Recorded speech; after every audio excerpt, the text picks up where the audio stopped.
Hello दोस्तों, स्वागत है आप सभी लोगों का एक बार फिर से एक न्यू क्लास में। तो दोस्तों, आप सभी लोगों की डिमांड पर दोस्तों देखिएगा, मैं अकेला हूं और मैं सभी के सभी क्वेश्चंस को तैयार करता हूं, उनके सॉल्यूशन को तैयार करता हूं। दोस्तों, तो थोड़ा टाइम लगता है, आप मुझे थोड़ा टाइम दीजिए। पूरी की पूरी जितनी भी आपकी डिमांड्स हैं पूरी की पूरी कंप्लीट हो जाएंगी। सभी के सभी जो एग्ज़ाम्स हैं, पेपर हैं, उन सभी की आंसर की अपलोड हो जाएगी।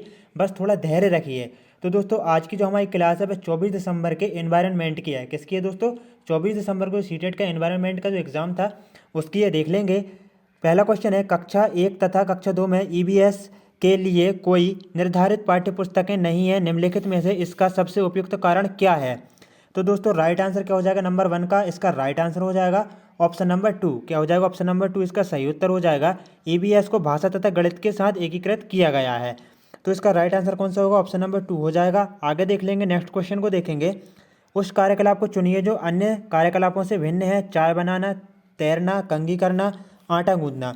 तो यहाँ पर चाय बनाना, आटा गूंदना और जो कंघी करना, जो मतलब कि जो एक मतलब एक समान से हैं, ठीक है। लेकिन तैरना क्या है, एक अलग सा मतलब एक भिन्न है, ठीक है। तैरना क्या हो जाएगा? भिन्न हो जाएगा। चलिए दोस्तों, इसका राइट आंसर क्या होगा? ऑप्शन नंबर 3 हो जाएगा।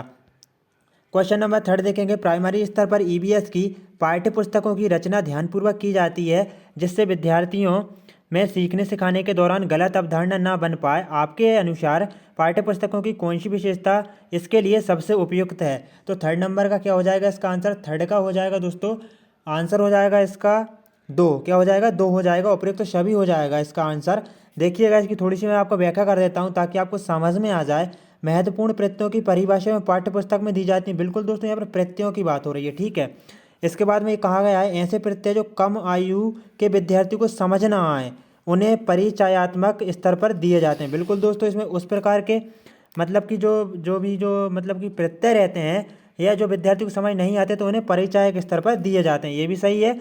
और प्रत्ययों का विस्तार किया जाता है जिससे स्पष्टीकरण हो सके तथा गलत प्रत्यय ना बन सके। बिल्कुल, तो राइट आंसर ऑप्शन नंबर 2 हो जाएगा, उपयुक्त सभी। आगे देख लेंगे नेक्स्ट क्वेश्चन को। सामुदायिक संसाधन को प्राथमिक स्तर पर ईवीएस पढ़ाने का महत्वपूर्ण साधन माना जाता है क्योंकि।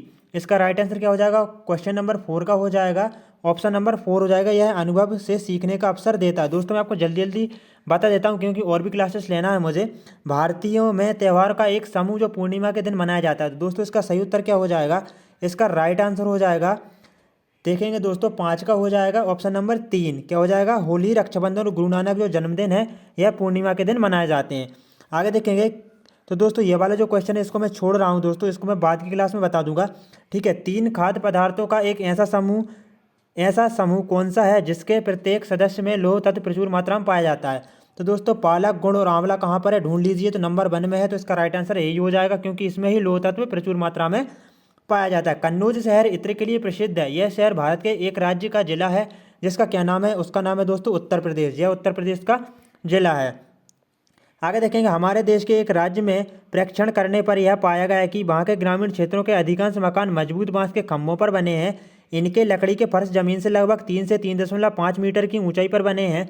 मकानों की दीवारों भी लकड़ी की बनी है। यहाँ भारी वर्षा होने के कारण मकानों की छतें सामान्यतः ढालू हैं। या कौन सा राज्य हो सकता है?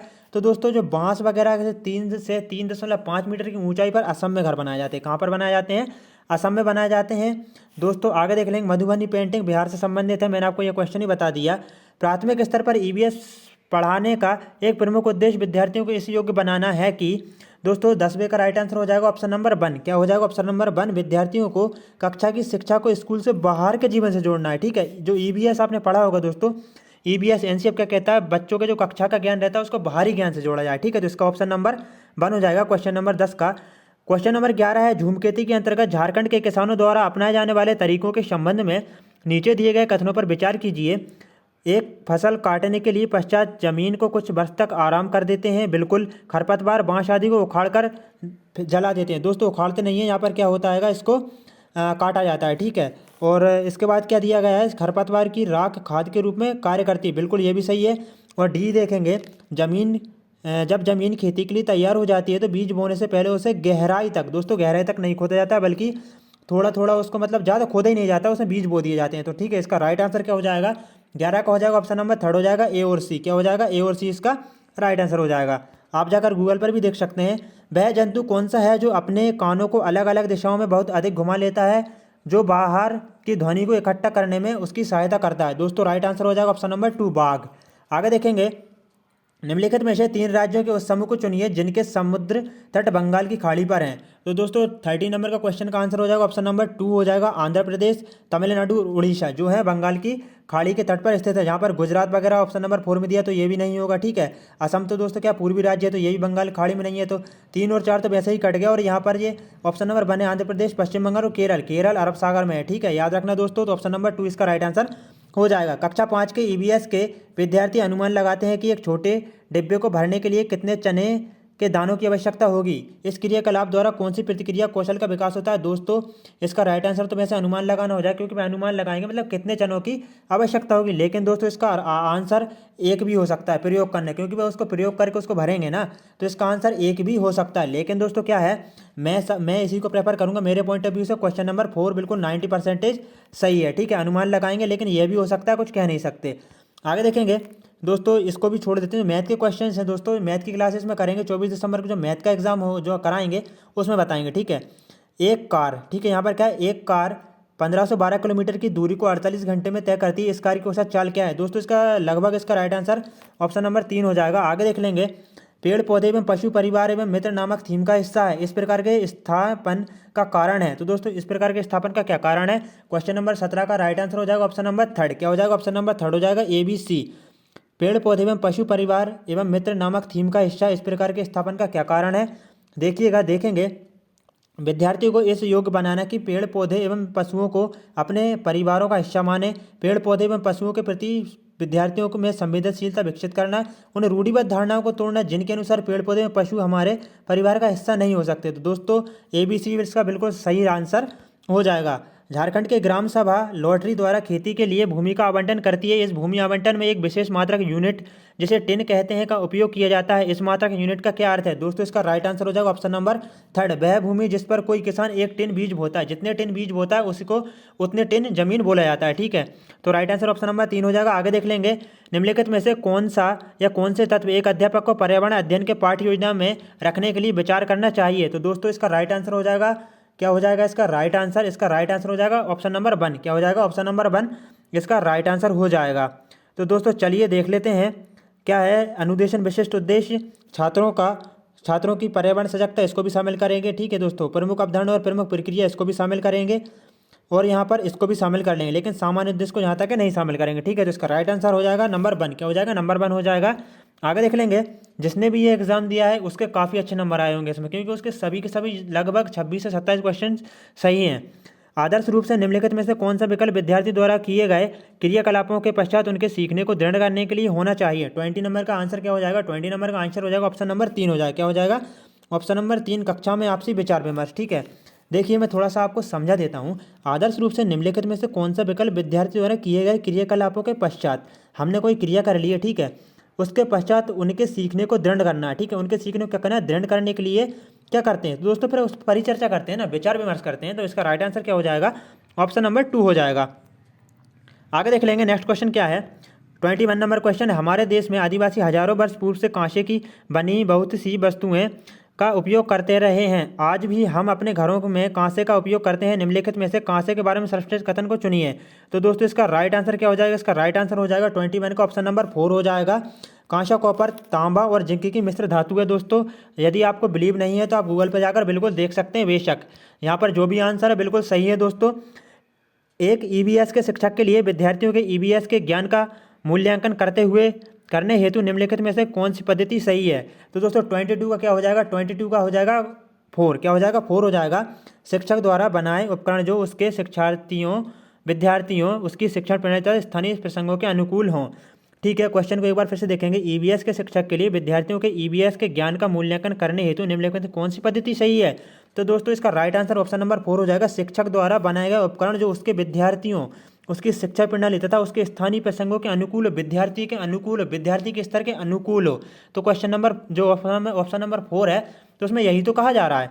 तो इसका राइट आंसर क्या हो जाएगा? ऑप्शन नंबर 4 हो जाएगा। दोस्तों मैं आपको जल्दी जल्दी करा रहा हूँ, क्योंकि दोस्तों आप लोग ना ग्रुप में बहुत ज़्यादा मतलब बोल रहे हैं कि इसका कराओ उसका कराओ। दोस्तों एक हूँ मैं, क्या करने लगूँ, ठीक है, लेकिन मैं करा तो रहा हूँ ना। दोस्तों आप वेट करिए, आपको पूरी की पूरी क्लासेस मिल जाएंगी। हम चीज़ें कैसे बनाते हैं पढ़ाने के निम्नलिखित में से कौन सी युक्ति अथवा स्रोत सबसे अधिक उपयुक्त हैं। तो दोस्तों 23 नंबर का आंसर क्या हो जाएगा, इसका राइट आंसर हो जाएगा 23 का थर्ड हो जाएगा। क्या हो जाएगा, थर्ड हो जाएगा। किसी ऐतिहासिक भवन का भ्रमण करना और उसके निर्माण सामग्री तथा निर्माण नमूनों की पहचान करना। दोस्तों देखिएगा ये कैसे हो सकता है। हम चीज़ें कैसे बनाते हैं पढ़ाने के निम्नलिखित में से कौन सी युक्ति अथवा स्रोत सबसे अधिक उपयुक्त है। संदर्भ पुस्तकों से विभिन्न प्रकार के बर्तनों के विषय में अनुदेशन, तो ये तो होगा नहीं। खेती से संबंधित विभिन्न प्रकार के औजारों की आकृति चित्रों को सिर्फ चित्रों दिखाएंगे क्या, ऐसा नहीं है। ठीक है, किसी ऐतिहासिक भवन का भ्रमण, आप किसी ऐतिहासिक भवन का भ्रमण कराएंगे। ठीक है, बच्चा मतलब कि प्रत्यक्ष रूप से मूर्त रूप में उसको देखेगा, उसके निर्माण सामग्री तथा निर्माण नमूनों की पहचान करेंगे, नक्काशी देखेंगे किस प्रकार से प्राचीन काल में उसको बनाया गया था। तो दोस्तों क्या होगा, जो चीज़ें हम बनाते हैं उसको, जो चीज़ें हम बनाते हैं मतलब उसे कैसे बनाते हैं, तो इसकी जो धारणा है ना, ये ऑप्शन नंबर थर्ड वाला है ना, बिल्कुल सही कर रहा है। ठीक है, अब ऑप्शन नंबर 4 भी बहुत से लोग करेंगे, उसको भी स्पष्ट कर देते हैं। विभिन्न क्षेत्र के लोग द्वारा सिर पर धारण करने वाले पहनावे पर चर्चा करना। तो दोस्तों ये भी नहीं होगा, ऑप्शन नंबर 3 सही हो जाएगा। आगे देखेंगे, विद्यार्थियों को पौधे एवं वृक्षों के प्रति संवेदनशील बनाने के लिए निम्नलिखित में से कौन सी सर्वाधिक उपयुक्त नीति है। विद्यार्थियों को पौधे वृक्षों के प्रति संवेदनशील बनाना है। ठीक है, तो 24 का नंबर 1 राइट आंसर हो जाएगा BCD। क्या हो जाएगा, BCD हो जाएगा। लकड़ी के लट्ठों के गोदाम का भ्रमण कराना है। दोस्तों लकड़ी के लट्ठों के गोदाम का भ्रमण कराने से कोई तात्पर्य नहीं निकलता। ठीक है, वनों को काटने से बचाने के लिए पोस्टर बनाना, बिल्कुल दोस्तों वृक्षों के प्रति संवेदनशील बनाएगा। वनों के संरक्षण पर नाटक करना, ये भी बनाएगा। एक पेड़ को अपनाना तथा उसकी देखभाल करना, ये भी उसको संवेदनशील बनाएगा। तो राइट आंसर एक हो जाएगा BCD। चलिए आगे देख लेते हैं, निम्नलिखित में से किसका उपयोग EVS के शिक्षकों द्वारा अपने विद्यार्थियों के प्रमाणिक सीखने की क्षमता का आकलन करने के लिए होगा। तो दोस्तों 25 नंबर का क्या हो जाएगा, राइट आंसर 25 नंबर का हो जाएगा ऑप्शन नंबर 2 पोर्टफोलियो। दोस्तों यहाँ पर निम्नलिखित में से किसका उपयोग EVS शिक्षकों द्वारा अपने विद्यार्थियों के प्रमाणिक सीखने की क्षमता का आकलन करने के लिए, तो दोस्तों पोर्टफोलियो इसका राइट आंसर हो जाएगा ऑप्शन नंबर 2। 25 नंबर के क्वेश्चन का अब इस कॉलम को मिलाना है। चलिए इस कॉलम को मिला लेते हैं, फिर इसके बाद हम आंसर देंगे। शकरखोरा, तो दोस्तों शकरखोरा क्या करता है, छोटे पेड़ की डाली पर लटका घोंसला बनाता है। इसमें बाल बारीक, घास पतली, टहनियाँ, सूखे पत्ते, कपड़े के चीथड़े होते हैं। तो ए का चला जाएगा 4 पे। ठीक है, कोयल क्या करती है, खुद तो घोंसला बनाती नहीं है, कौवे के घोंसले में अंडा देती है। ठीक है, तो ये वाला हो जाएगा इसका। कलचिड़ी, तो दोस्तों कलचिड़ी क्या करती है, पत्थरों के बीच में घोंसला बनाती है। दर्जन चिड़ी क्या करती है, झाड़ी पर 2 पत्तों को नुकीली चोंच से सीकर घोंसला बनाती है। ठीक है, इसको टेलर बर्ड भी कहा जाता है। ठीक है, तो इसका राइट आंसर क्या हो जाएगा, ऑप्शन नंबर 4 इसका सही उत्तर हो जाएगा। यहाँ पर थोड़ा सा मिसप्रिंट हुआ है, आप देख सकते हैं, सी का भी यहाँ पर बन दिया है, तो आप यहाँ पर 2 कर लीजिएगा। ठीक है, कन्फ्यूज मत होइएगा, जैसा मैंने आपको बताया, मैंने आपको कॉलम मैच करके दिखा दिए हैं, तो आप वहाँ से भी मिला सकते हैं। ठीक है, तो इसका राइट आंसर ऑप्शन नंबर 4 हो जाएगा। चलिए आगे देखते हैं, हमारे देश के राष्ट्रपति द्वारा 5वीं की पुस्तक में दिए गए पाठ का शीर्षक क्या है। तो दोस्तों इसका राइट आंसर फिर चला काफिला हो जाएगा, क्योंकि 5वीं की कक्षा में दोस्तों क्या है, 22 नंबर का जो चैप्टर है ना, इस चैप्टर को दिया गया है। फिर चला काफिला। ठीक है, तो क्या हो जाएगा, 27 नंबर के क्वेश्चन का आंसर 4 हो जाएगा। ठीक है, आगे देख लेंगे, तीसरी कक्षा के विद्यार्थी अपने परिवार के सदस्यों के विषय में सीखते हुए चौथी कक्षा में परिवार वृक्ष की ओर बढ़ते तथा 5वीं कक्षा में परिवार पर गमन के विचार की तरफ बढ़ते। इस थीम में पाठचर्या और पागम है। तो दोस्तों 28 नंबर का राइट आंसर हो जाएगा ऑप्शन नंबर 3, सामान्य से विशिष्ट की ओर बढ़ते हैं। ठीक है, यहाँ पर वैश्विक से स्थानीय, तो स्थानीय की ओर थोड़ी बढ़ेंगे कि भाई एक विश्व से मतलब कि एक स्थानीय स्तर पे आता है, क्या बच्चा स्थानीय से वैश्विक पे जाता है, तो यहाँ पर भी दोस्तों क्या है, वैश्विक तक नहीं जा रहा है। ठीक है, तो अमूर्त से मूर्त भी नहीं, मूर्त से अमूर्त होता तो मान सकते थे, लेकिन दोस्तों ये थर्ड वाला है, बिल्कुल राइट आंसर हो जाएगा, सामान्य से विशिष्ट की ओर। आगे देख लेंगे, दृष्टिबाधित विद्यार्थियों के लिए निम्नलिखित में से कौन सी युक्ति पर्यावरण अध्यापन के लिए सबसे अधिक उचित है। तो दोस्तों 29 नंबर का आंसर क्या हो जाएगा, 29 नंबर का आंसर हो जाएगा ऑप्शन नंबर 3। क्या हो जाएगा, ऑप्शन नंबर 3 हो जाएगा, A, B और D। ठीक है, क्या हो जाएगा, A, B और D हो जाएगा। श्रवण पाठ्य वस्तु तैयार करना, बिल्कुल दोस्तों ये देख नहीं सकते, उसको सुनने के माध्यम से पढ़ाया जाएगा, तो ये तो सही होगा। ठीक है, B हो जाएगा, स्पर्श वस्तुएं या बड़े अक्षरों में विषय वस्तु का उपयोग किया जाए, बिल्कुल ये भी सही हो जाएगा। ठीक है, और D हो जाएगा, जहाँ तक संभव हो पाठ्य वस्तु को अधिक से अधिक मूर्त दें। ठीक है, बिल्कुल मूर्त रूप प्रदान करें, तो मूर्त रूप में ही बच्चा ज़्यादा अच्छे से सीखता है। तो A, B और D राइट आंसर हो जाएगा। इसको भी देख लेते हैं, C को, अवधारणाओं की सरल चित्रों तथा मूर्त, यहाँ तक तो ठीक है, ठोस वस्तुओं द्वारा व्याख्या की जाए। दोस्तों व्याख्या नहीं करेंगे। ठीक है, तो राइट आंसर क्या हो जाएगा, A, B, D हो जाएगा। अंतिम क्वेश्चन देख लेंगे। अंतिम क्वेश्चन देखने से पहले दोस्तों मैं आप सभी के लिए इतनी मेहनत कर रहा हूँ दोस्तों, आज मैंने खाना भी नहीं खाया था, मैंने आपके लिए पूरी की पूरी क्लासें ली, तो आपका भी कर्तव्य बनता है कि आप चैनल को सब्सक्राइब जरूर से कर लो, टेलीग्राम चैनल को भी ज्वाइन कर लें, डिस्क्रिप्शन में लिंक है, और आप अपनी आंसर की मुझे भेजते जाएँ।